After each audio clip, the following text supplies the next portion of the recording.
In a small, peaceful American town, surrounded by quiet forests and slow, winding roads, lived a 26-year-old young man named Aiden Brooks. Aiden wasn't the type of guy who dreamed of big city lights or fancy careers. He lived with his parents and his younger brother, and what made his life meaningful was simple: painting. Every morning, before the sun fully rose, Aiden would help his mother prepare breakfast. The sound of sizzling eggs, the smell of fresh coffee, it was the gentle start to his day. And right after, he would walk to the local market where he owned a tiny art shop. It wasn't big, it wasn't fancy, but it was his space, a place filled with colors, brushes, sunlight, and the quiet heartbeat of creativity. For Aiden, painting wasn't just a hobby. It was the only time he felt free, calm, and connected to himself. When he painted, the world disappeared. No noise, no pressure. Just peace. But the world around him didn't understand that peace. Relatives often said things like, "Aiden, art isn't a real career. You should get a stable job." Old school friends joked, "Man, you're still selling small paintings in that wooden shop?" Slowly, those words started to dig into his heart.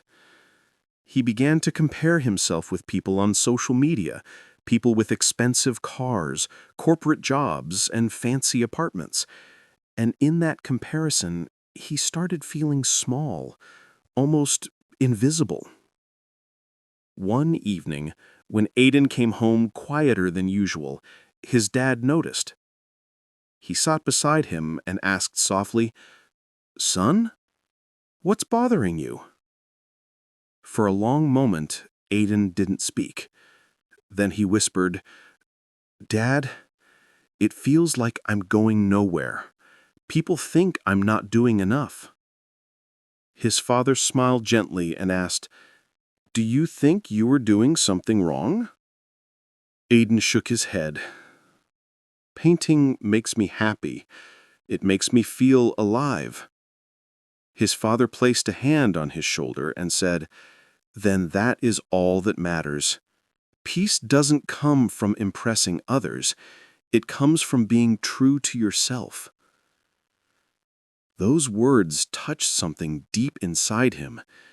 But Aiden still wondered what life would look like if he changed himself to please others. So, he stopped painting. And like everyone expected, he applied for a corporate office job in the city.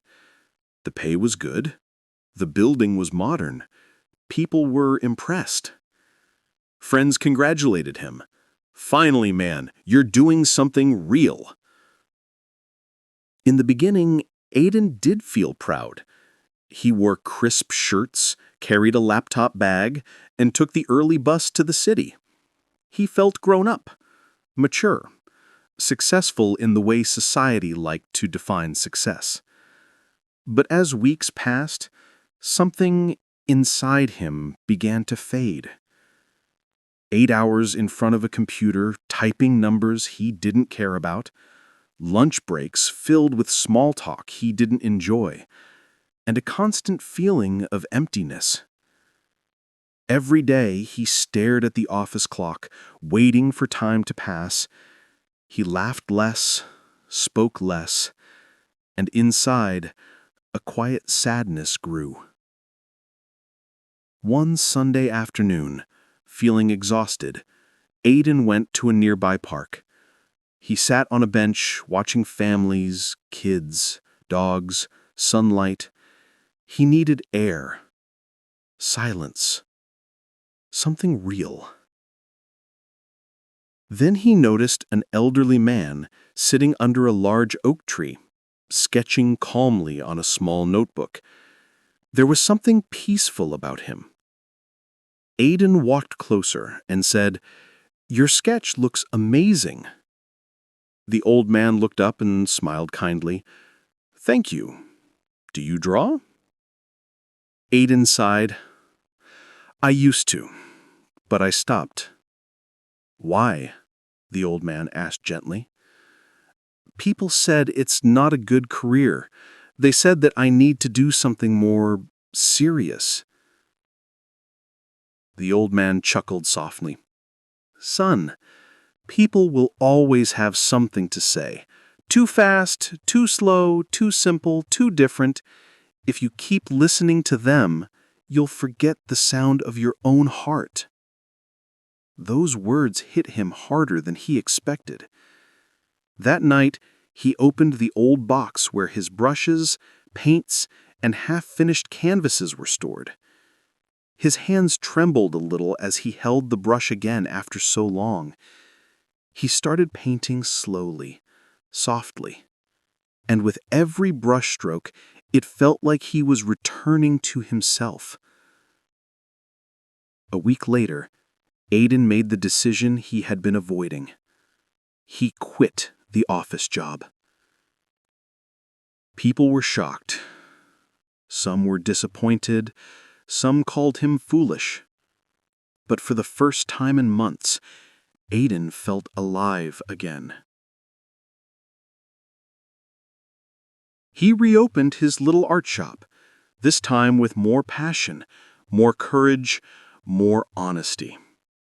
He began posting his art online.